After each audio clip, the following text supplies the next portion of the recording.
Bueno, buenas tardes. Vamos a dar comienzo a la mesa de trasplante. Me acompañan el doctor Mendizábal, que ya ha presentado previamente, la doctora Gerona, jefa del programa de trasplante hepático del Hospital Central de las Fuerzas Armadas, y el doctor Martín Avelleira, cirujano hepatobiliopancreático de trasplante del Hospital Central de las Fuerzas Armadas. Y bueno, la doctora Gerona se va a referir en su conferencia a trasplante hepático en Uruguay, indicaciones y resultados del programa. Adelante, doctora. Bueno, muchas gracias, Rosa, muchas gracias a la mesa, muchas gracias a Vicky y a Marcelo que construyeron esta presentación. Vamos a comenzar entonces planteándonos quién se debería trasplantar.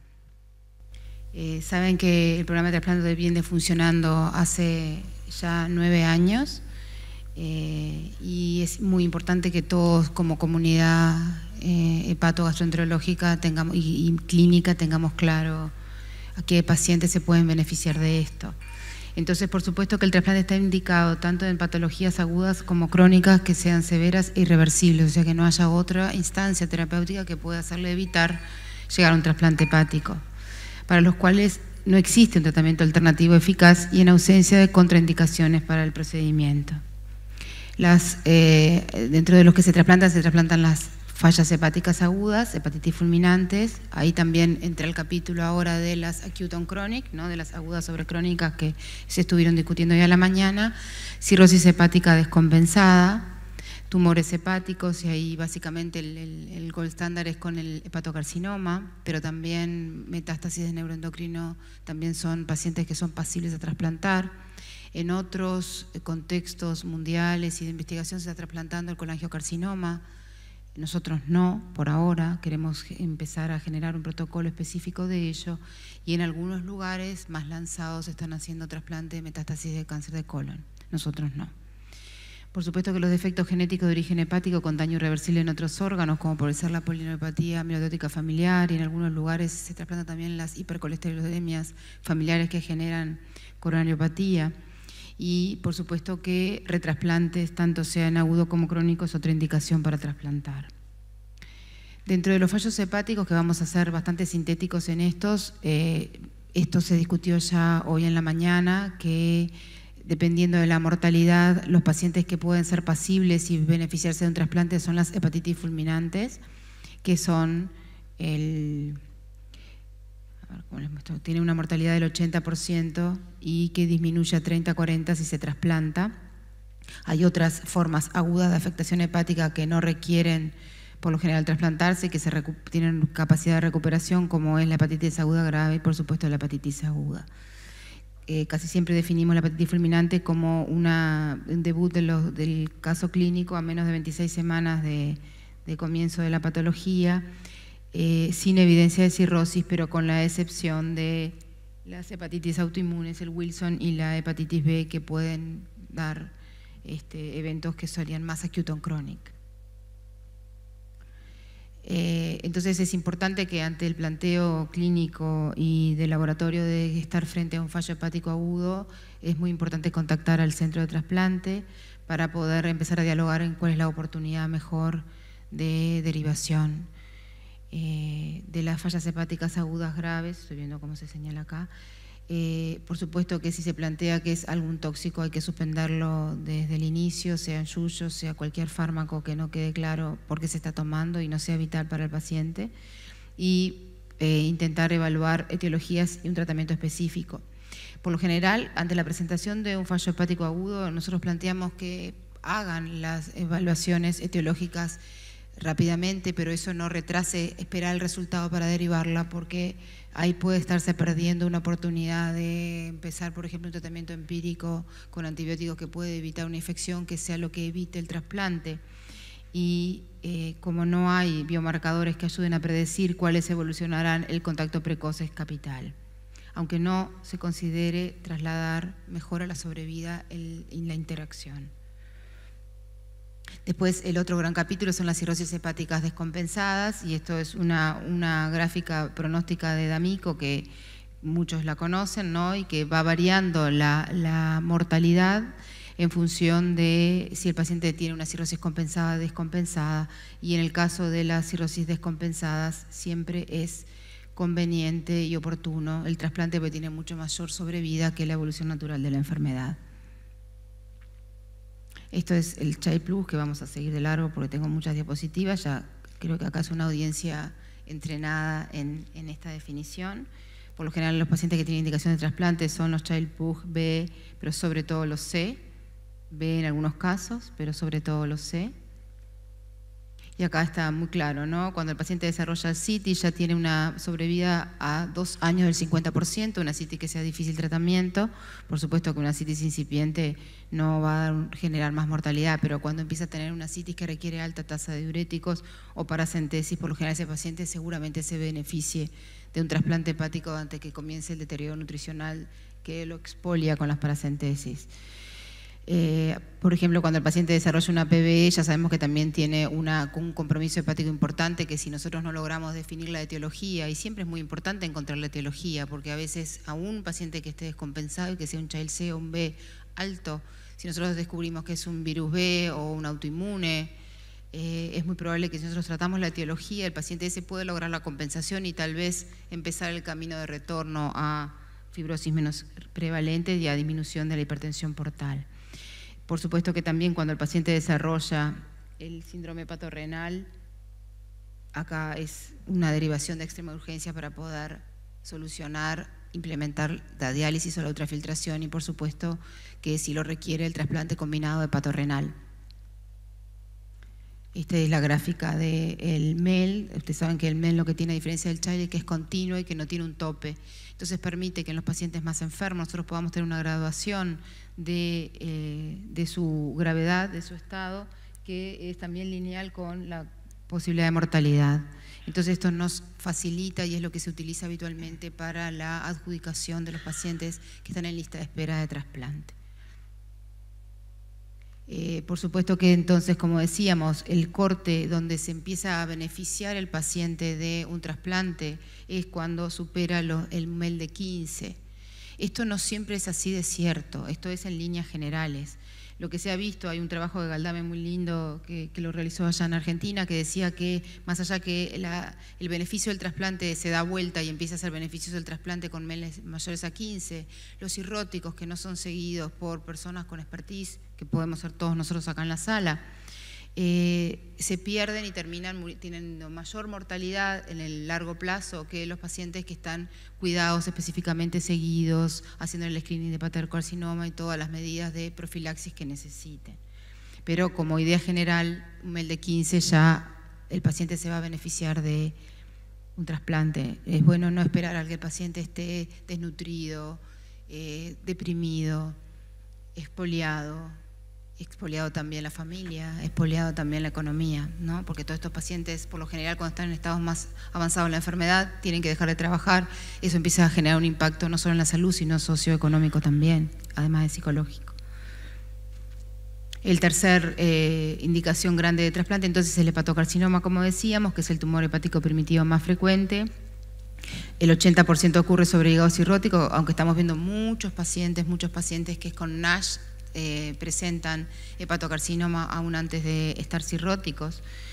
Es el tumor hepático que con mayor frecuencia requiere trasplante y por supuesto que nosotros abrogamos y estamos trabajando con la Cátedra de Oncología para poder generar que se realice el screening, sobre todo de ecografía abdominal, que es lo que está demostrado que sirve como screening. El alfafeto sería más en apoyo a aquellos centros que no tienen ecografistas entrenados, ecografistas entrenados, con lo cual puede acoplar la expertise o la sospecha de que esté desarrollando un hepatocarcinoma. Por ahora, habitualmente, en la mayor cantidad de centros a nivel mundial, nos manejamos por los criterios de Milán, que es un tumor de 5 centímetros o 3 tumores menores a 3 y que no tengan evidencia de invasión vascular ni de diseminación extrahepática. Si esto sucede, el paciente no se va a beneficiar de un trasplante hepático. Si esto sucede, la invasión vascular y la diseminación extrahepática. En el BCLC, que es la clasificación de Barcelona de cáncer hepático, por lo general nosotros trasplantamos a los que están en un early stage tipo A, sí, que era lo que hablábamos, que tengan 3 nódulos y que por lo general no tengan enfermedades asociadas cardiovasculares o pulmonares graves que hagan más complejo el trasplante.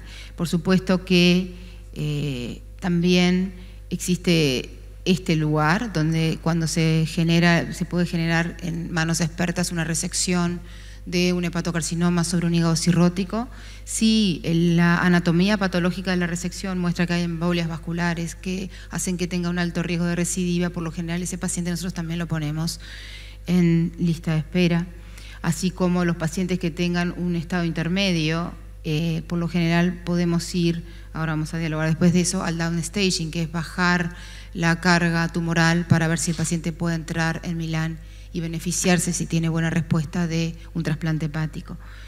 Todos los pacientes deben ser pensados, discutidos, dialogados en un contexto interdisciplinario para poder, con las diferentes perspectivas, enriquecer la potencialidad del paciente a salir de este paso.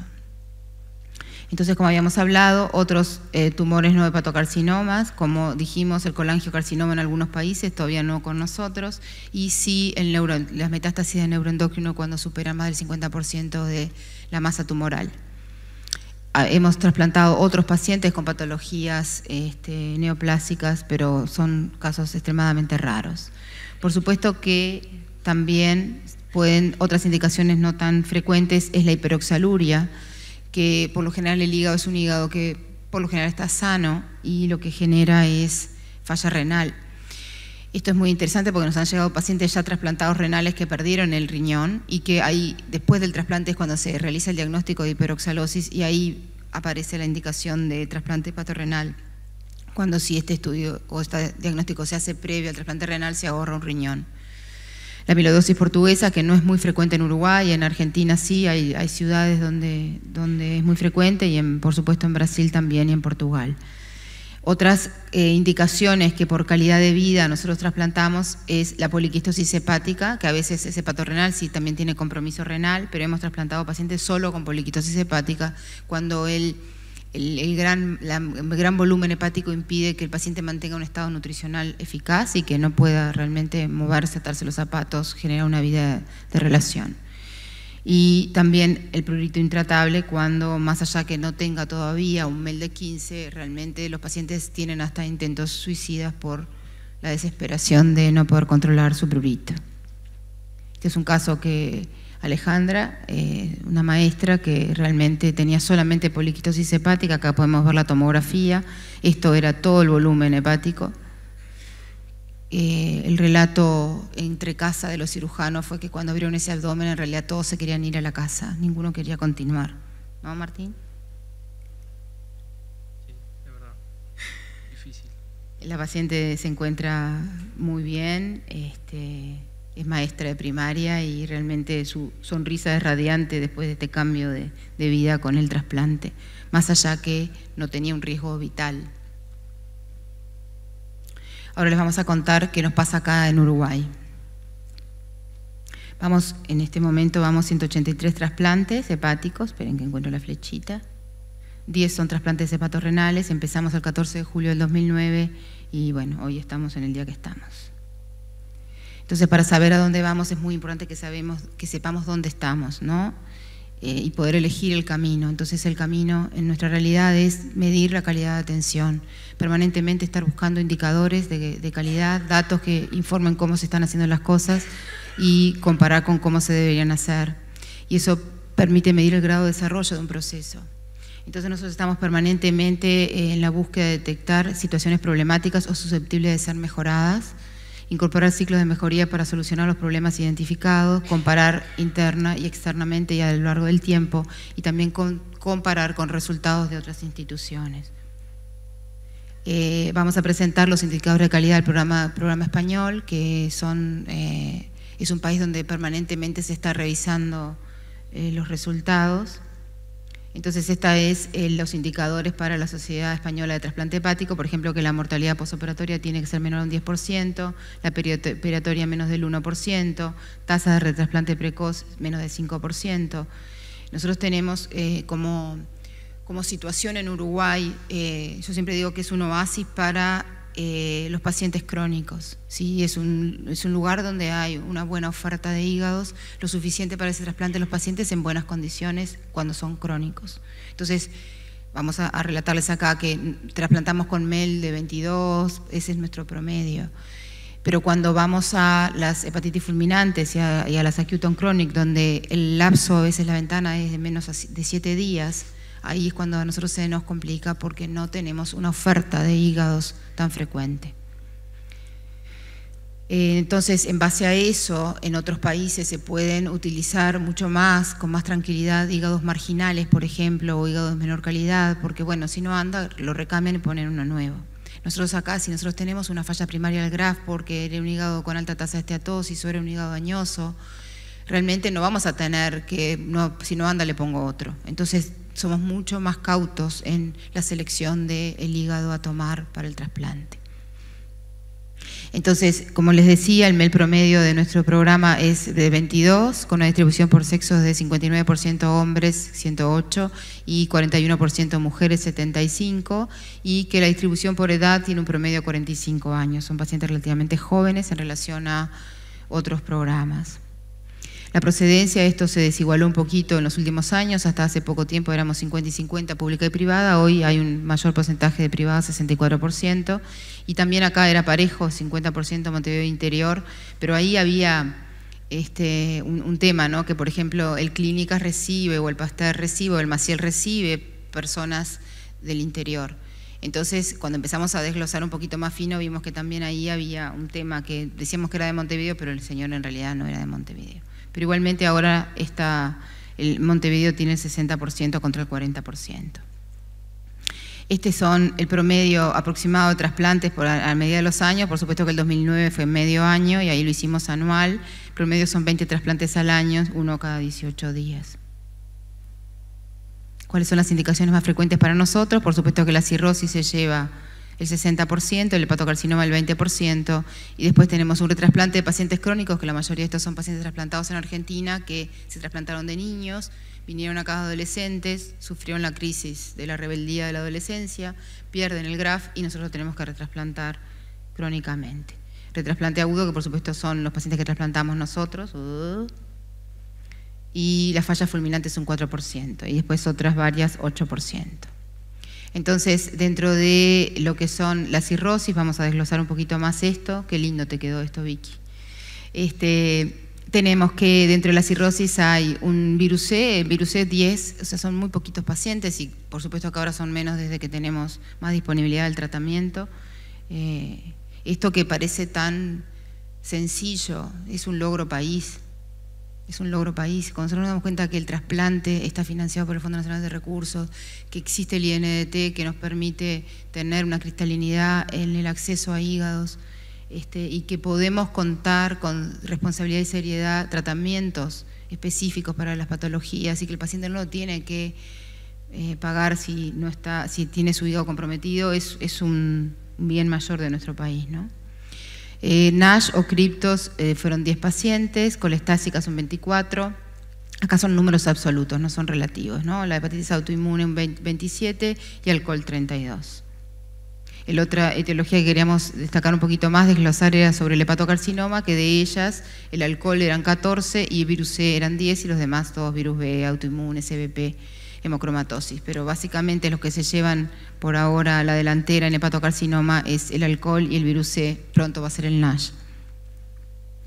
De las fallas hepáticas fulminantes, tenemos que autoinmune fueron 2, enfermedad de Wilson 2, hepatitis E 1, hepatitis B 1, un Budd-Chiari y un cripto. De otras etiologías, más como menos convencionales, ¿no? Cavernoma portal en 1, hiperoxaluria en urio, Budd-Chiari 2 pacientes, tumor no hepatocarcinoma en 4 y poliquistosis 5. Y en los retrasplantes tenemos que por trombosis portal 1, por trombosis de la arteria hepática 1 y por DPI 2. En los trasplantes crónicos de los pacientes trasplantados en Uruguay fueron 4, del 6% de los retrasplantes, y 7 eran de pacientes que se habían trasplantado en Argentina. Entonces vamos ahora a mirar de nuestra realidad los diferentes indicadores de mortalidad, por ejemplo, que el estándar era menos del 10%, se hace el cálculo haciendo los fallecidos en el primer mes post-trasplante sobre el total de pacientes trasplantados por 100 en el mismo periodo. Entonces es un proceso que evalúa cómo evaluamos al candidato, cuáles son las características del donante que estamos tomando, el procedimiento y la atención posoperatoria inmediata. Estamos teniendo una mortalidad global posoperatoria de 7,7. Contra 10, menos de 10, que es el óptimo, el estándar para España. De mortalidad perioperatoria, que también son los fallecidos durante las primeras 24 horas del trasplante sobre el total de pacientes por 100, y esto estudia las causas, ¿no? La relación entre las complicaciones y los receptores, o sea, qué le pasó a ese receptor, porque de pronto no hiciste una buena cirugía, digamos, no tuviste una buena anestesia. La anestesia es capital en el trasplante, ¿no? Es absolutamente capital. O sea, los cirujanos pueden ser muy buenos, pero si el anestesista no sostiene a ese paciente y se anticipa todas las variables que pueden suceder durante la reperfusión, durante la fase anhepática, eso tiene mucho impacto en la mortalidad global perioperatoria. Tenemos 2,2. Tuvieron 2 pacientes que tuvieron un IAM, un infarto agudo de miocardio en bloc, y 2 que tuvieron un shock hipovolémico en el post-trasplante inmediato. La otra indicador de calidad es la tasa de retrasplante hepático precoz, que debería ser de menos de 5%, y es también número de retrasplantes indicados hasta 7 días post-trasplante sobre el total de trasplantados, y esto es si hicimos una selección inadecuada de los receptores o de los donantes, y los problemas técnicos que generen una grave disfunción del injerto. Acá tenemos una tasa de retrasplante de 2,2, que el estándar era menos de 5. Tasa de retrasplante hepático tardío menos de 8, tenemos 2,2. Tasa de reintervención precoz menos de 10%, que es obviamente el número de pacientes trasplantados que requieren una segunda intervención en el primer ingreso debido a una complicación, y con frecuencia habla de problemas técnicos de trasplante y complicaciones quirúrgicas. La tasa de reintervenciones son del 10,9%.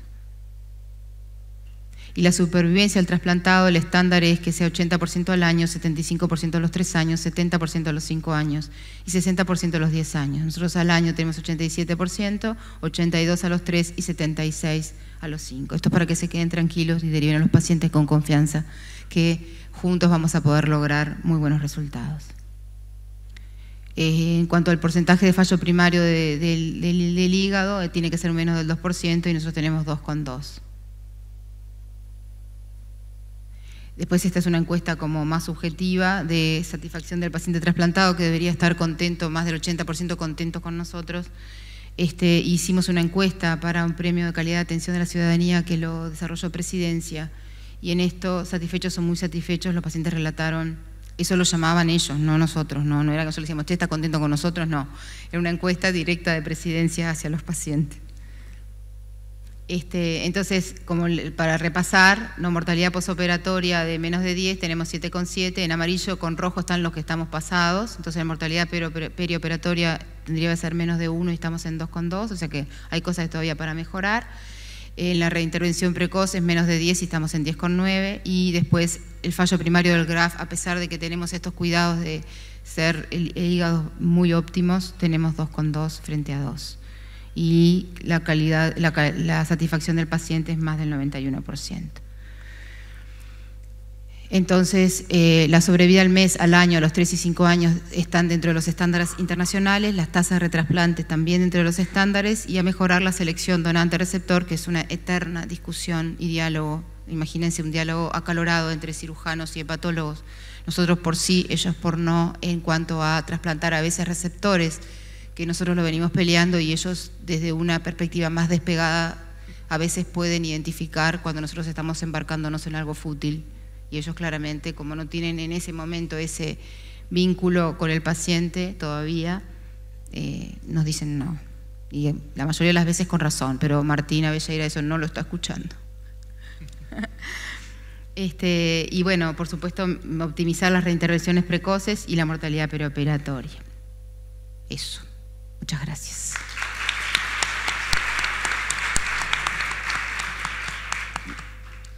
Bueno, muchas gracias, doctora Gerona, por su exposición.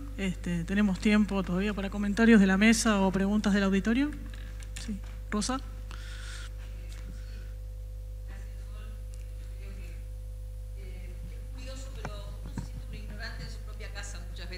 Digo, o sea, creo que que lo bueno de todo esto es que empecemos a aprender entre todos qué está pasando alrededor nuestro, digo, porque parecemos que vivimos en continentes distintos. Esa es la realidad. Es muy bueno los datos que mostrás porque podemos competir a nivel internacional, porque en definitiva en un país pequeñito como el nuestro son grandes logros. Creo que hay mucho por hacer todavía y bueno, en ese camino estamos. Una de las cosas que me llamó la atención cuando arrancaste y que lo traigo a colación con lo que posteriormente hablabas en cuanto a la disponibilidad. Tenemos poca disponibilidad, hoy por hoy todos somos donantes. ¿Cómo estamos en eso comparados con el resto del mundo? Esa es la primera pregunta. Lo segundo es más una consideración que una pregunta, y es que tú mencionabas que tenemos un bien país y un bien mayor, y comparto con vos que tenemos un bien país, pero ese bien país yo diría que es un medio bien país todavía. Tenemos mucho por hacer frente a eso, porque la realidad es que lo que uno aspira es que hoy que tenemos los tratamientos, el paciente pueda llegar en tiempo y ni siquiera estar hablando de un paciente trasplantado. O sea, hoy no tendríamos que estar hablando de discutir si un paciente cuán mal está para poder acceder a un tratamiento etiológico, porque en definitiva todos sabemos que tener un virus C, por ejemplo, ya debiera de ser una indicación de tratamiento. Entonces, ese bien país lo estamos manejando todavía, creo que precariamente. No nos hemos convencido nosotros mismos de lo que tenemos que hacer. Pero bueno, creo que sí tenemos que sacarnos el sombrero frente a otras realidades como puede ser esta. Y la verdad, también creo que lo bueno de todo esto es caminar juntos. O sea, creo que no hay otro camino que no sea caminar juntos. Nadie es dueño de todo porque nadie sabe todo, es imposible. Y todos tenemos que complementar lo que sabe uno con lo que sabe el otro y entender que acá el único que está en el medio es el paciente y el único que se va a beneficiar de nuestros diálogos es el paciente. Creo que en eso tenemos que seguir andando. Sin duda, Rosa, ¿no? Tomo tus palabras. Por eso decía que acá estamos, de alguna manera, muchos de los que estamos en el programa de trasplante. Y el programa de trasplante no es solo el equipo que está en el hospital militar, dentro de la unidad institucional con el hospital de clínica, sino que todos ustedes son actores fundamentales en este proceso, ¿no? Actores fundamentales en el diagnóstico, en el tratamiento, en que llegue a tiempo y en que vuelva y sea cuidado por todos nosotros. Y todos nosotros son todos ustedes también.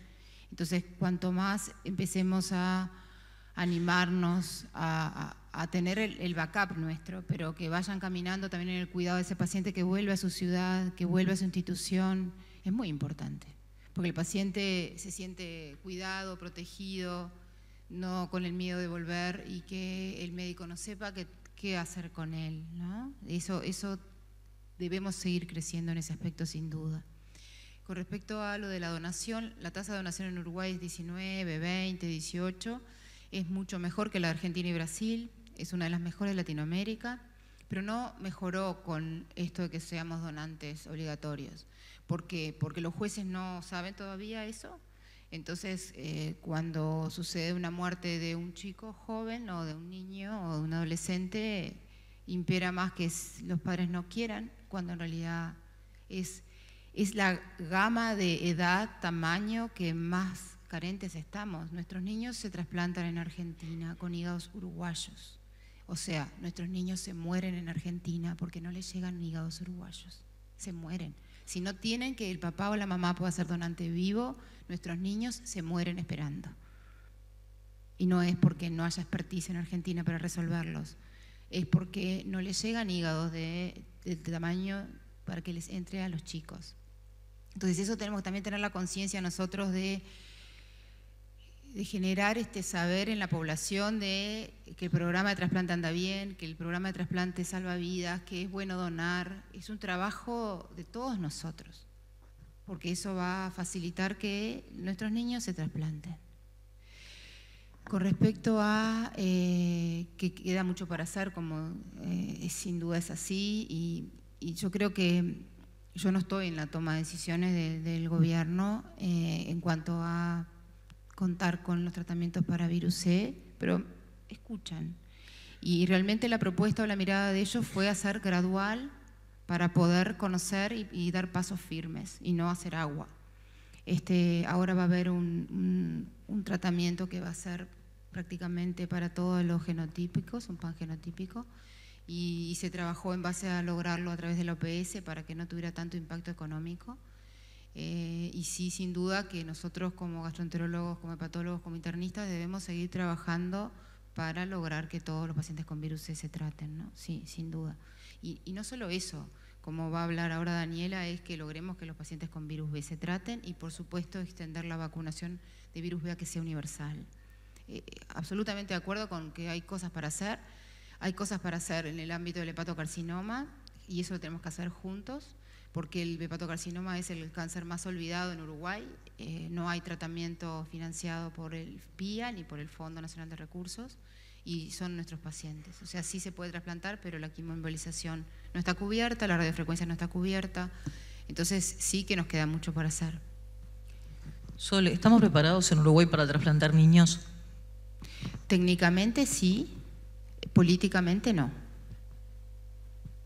Porque en la mayoría de los países latinoamericanos se resolvió el trasplante de niños con hacer los cirujanos de adultos el trasplante de niños. Políticamente en Uruguay eso todavía no es posible. Entonces no es tanto expertise técnica, sino apertura. ¿Consideras, ya que estamos en un área, si vos querés, innovadora, por decirlo de algún modo, ¿consideras que la trasplantología tenga que ser un área independiente del hígado?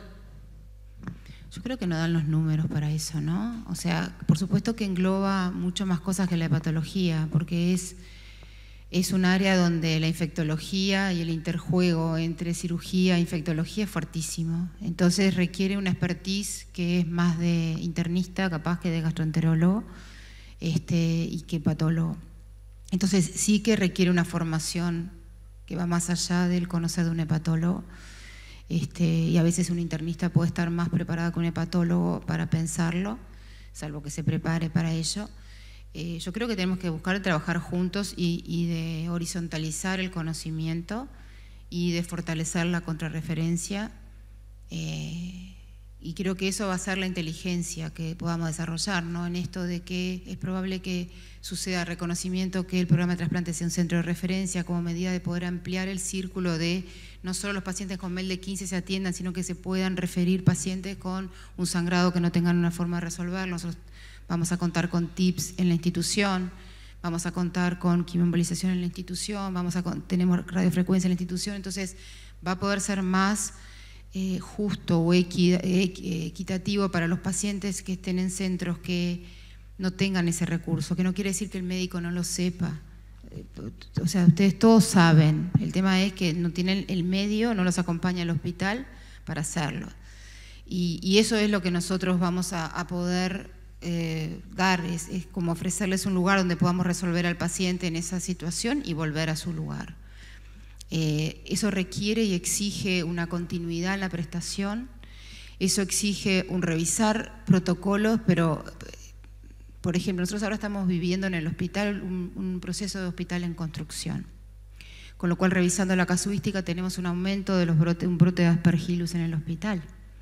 Eso sí, nosotros no tenemos un infectólogo que está ahí atrás a full, revisando todos los números, mirando las interacciones, revisando la logística, el ingeniero de ventilación, el que controla la construcción. Es como bien complejo, porque no es solo una célula ahí ensartada que es el programa de trasplante, ¿no? Sino que requiere que toda la institución esté poniendo el hombro para eso. Por eso lo que pretendemos es que el programa de trasplante sea la casa de todos. Cualquiera de ustedes puede venir nosotros tenemos ateneos de hígado los lunes al mediodía y de trasplante los miércoles a la mañana, que muchos de ustedes van con sus pacientes y discutirlos, ¿no? La idea es que vamos a tener también una apertura en determinado horario de Zoom para que podamos interactuar también en consultas con telemedicina para estar más cerca. Estar más cerca no es sacarle al paciente, es que ustedes puedan darle a sus pacientes lo que requiere en determinado momento y después sigue siendo de ustedes. Sí, Carla. Gracias, Rosa.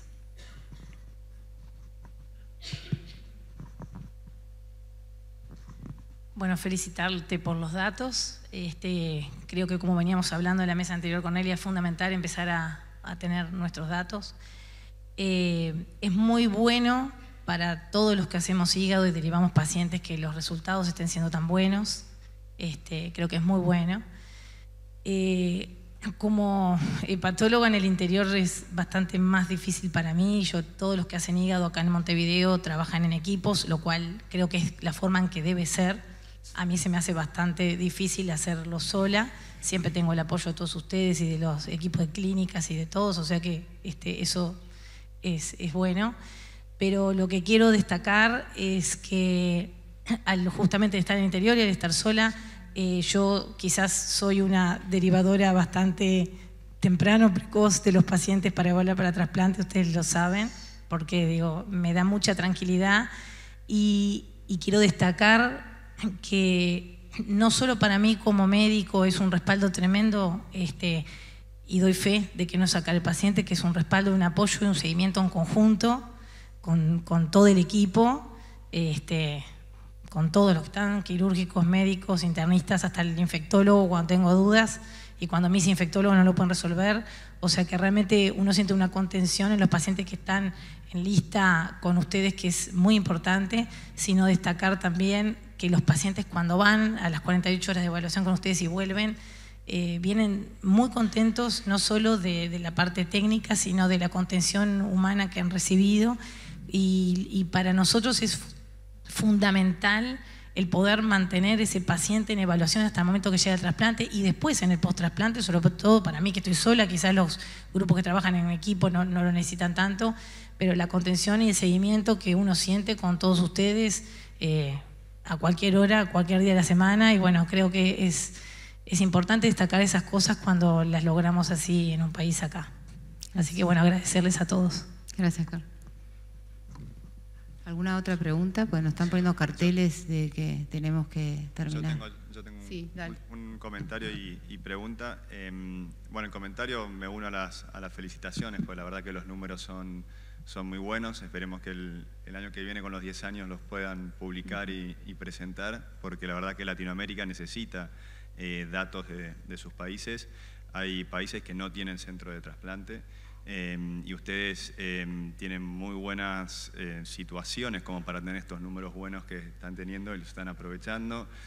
Son un país con un solo centro de trasplante, una lista única, corta distancia para ir a buscar los hígados. Estás trasplantando con un MEL bajo, consecuencia de la altísima tasa de donantes por millón que tienen, que a mi entender es la más alta de Latinoamérica.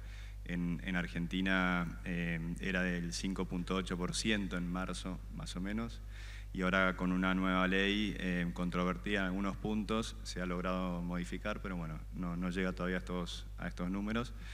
Y es importante lo del centro único con un volumen importante de trasplantes, porque no solamente se entrenan los cirujanos, los hepatólogos, pero sino el hemoterapista, el anestesiólogo, vos lo recalcaste muy bien, es un jugador fundamental en esto. En nuestro hospital, por ejemplo, un terapista te puede decir tranquilamente quién es el anestesista por cómo recibe al paciente. Si está con drogas, si no está intubado, si está orinando, no está orinando. Así que ese entrenamiento es importante porque, llevado a la realidad de Argentina, donde ahora hay una proliferación muy importante de centros de trasplantes que hacen 1 o 2 trasplantes por año, la verdad que los resultados no son los mismos.